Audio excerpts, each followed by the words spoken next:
নমস্কার। আজকে যে বিষয়টা নিয়ে আলোচনা করব সেটা হচ্ছে পিত্তথলিতে বা গল ব্লাডারে স্টোন হলে কিভাবে বুঝবেন, গল ব্লাডারে স্টোন কেন হচ্ছে, লক্ষণ কি প্রকাশ করছে এবং এর চিকিৎসা কি আছে।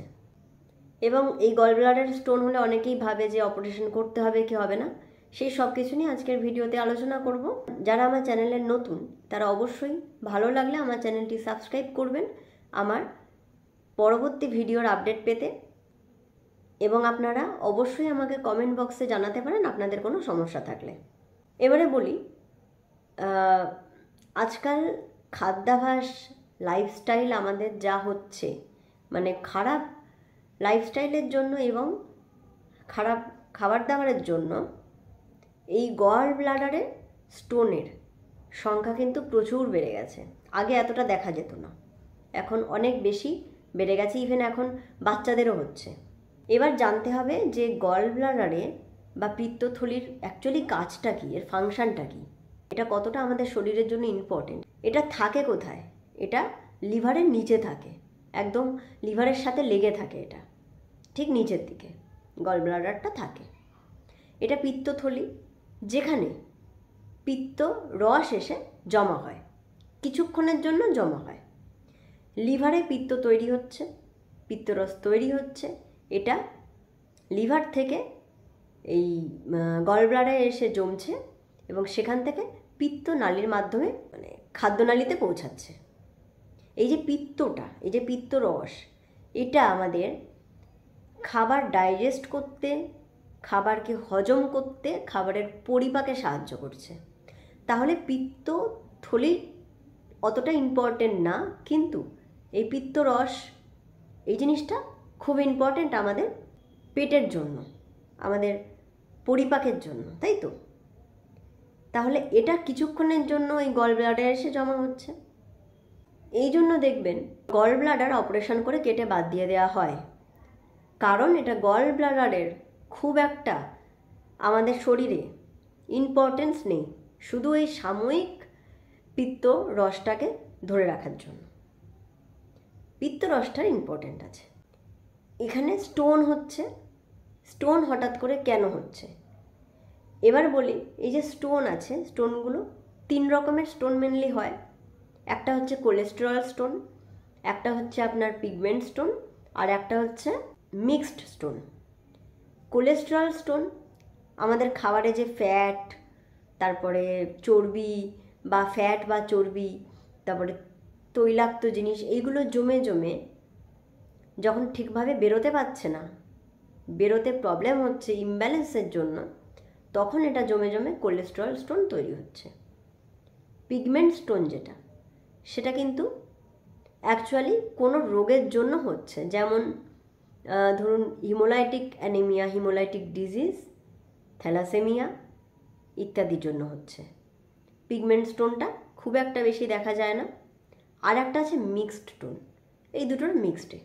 তো মেনলি কোলেস্টেরল স্টোন দেখা যায় আর মিক্সড স্টোন দেখা যায়। এছাড়া কিছু ইনফেকশনের কারণে ওখানে স্টোন হচ্ছে, বাইল অ্যাসিডের সমস্যার কারণে স্টোন হচ্ছে। আমাদের যে স্টোন হচ্ছে এটা কিন্তু মেনলি পুরোটাই প্রায় আমাদের খাবারের সাথে জড়িত। গল ব্লাডারে স্টোন হলে কি করে বুঝবেন? খাবার ইচ্ছা না থাকা, অল্প খেলেই মনে হচ্ছে যে বেশি পেট ভরে গেছে, পেটের ওপরের অংশ ভার ভার লাগা। মেন লক্ষণ হচ্ছে কি? বমি বমি ভাব, বমি হওয়া, পেট ব্যথা করা। অনেকের আবার খাবার পরে ডান দিকে অত্যাধিক পেটে ব্যথা করে, এবং কখনো কখনো এই ব্যথাটা কাঁধের দিকে চলে আসে। টক বমি হওয়া, টক ঢেকুর ওঠা, এই সব কিছুই কিন্তু এই গল ব্লাডারে স্টোনের লক্ষণ। মেন লক্ষণ হচ্ছে বমি, পেটে ব্যথা। এছাড়া যদি স্টোনটা পিত্ত নালীতে চলে আসে তখন জন্ডিস হয়, অর্থাৎ চোখ হলুদ হয়ে যাওয়া, ইউরিন করার সময় ইউরিনটা হলুদ হওয়া, মানে জন্ডিসের যে লক্ষণগুলো থাকে সেই লক্ষণগুলো প্রকাশ করে। তো সেটা পিত্ত নালীতে যদি স্টোনটা চলে আসে সেক্ষেত্রে। এছাড়া আবার অনেক সময় দেখা যায় যে প্যানক্রিয়াটিক ডাক্টে স্টোন চলে আসলে তখন প্যানক্রিয়াটাইটিসের মতন লক্ষণ প্রকাশ করে, ব্যথা হয়। মেনলি এই লক্ষণগুলো হয়ে থাকে। আর গল ব্লাডারে স্টোন হলে এর ব্যথা কিন্তু অত্যাধিক ব্যথা থাকে, কিন্তু এক্ষেত্রেও একটা কথা বলার, যে কিছু ক্ষেত্রে হয়তো দেখা গেছে একটা স্টোন আছে, ছোট স্টোন আছে, কিছু ক্ষেত্রে কোনো সিমটম প্রকাশ করছে না, এটাও হয়েছে যে কিছু পেশেন্ট সাডেনলি জানতে পেরেছেন যে গল ব্লাডারে স্টোন ধরা পড়েছে। এবারে হচ্ছে ইনভেস্টিগেশন বা কি রক্ত পরীক্ষা বা কি পরীক্ষা নিরীক্ষা আছে।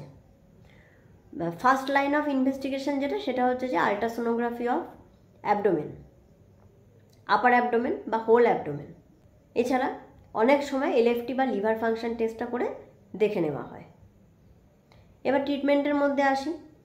চিকিৎসা বলতে দেখুন, যদি একটা স্টোন হয় বা ছোট স্টোন হয়, তাহলে অনেক সময় কিছু মেডিসিন অনেকে দিয়ে থাকেন, সেটা কিছু কন্ট্রোভার্সিয়াল কথা রয়েছে, কিন্তু বেসিক্যালি এর ট্রিটমেন্ট হচ্ছে একটাই, সেটা হচ্ছে সার্জারি বা অপারেশন। সেটা হচ্ছে ল্যাপারোস্কোপিক অপারেশন, যেক্ষেত্রে 4টে ফুটো করে অপারেশনটা করা হয় এবং অপারেশনের ঝুঁকি কিছুই নেই এবং পুরোপুরি কিওর। তাই জন্য গল ব্লাডারে স্টোন হলে অপারেশন করে নেওয়া হয়। এই অপারেশনটাকে মাইক্রোসার্জারি আমরা বলে থাকি। এই মাইক্রোসার্জারির কোনো রকমের কোনো রিস্ক বা ঝুঁকি কিছু নেই, যেহেতু 4টে ছোট ফুটো করে অপারেশনটা করা হয়। এই গল ব্লাডারের স্টোন অপারেশন, এটাকে বলা হয় কোলেসিস্টেক্টমি। কোলেসিস্টেক্টমি অর্থাৎ গল ব্লাডারটাকে কেটে বাদ দিয়ে দেওয়া। আমি প্রথমেই বলেছিলাম যে গল ব্লাডারের কিন্তু অ্যাজ সাচ কোনো ভূমিকা সেরকম নেই, পিত্ত রসটাকে জমিয়ে রাখা ছাড়া। তাই গল ব্লাডার বাদ দিয়ে দিলে কোনো রকমের সমস্যা আপনার অ্যাজ সাচ হবে না। আর কমপ্লিকেশন কি?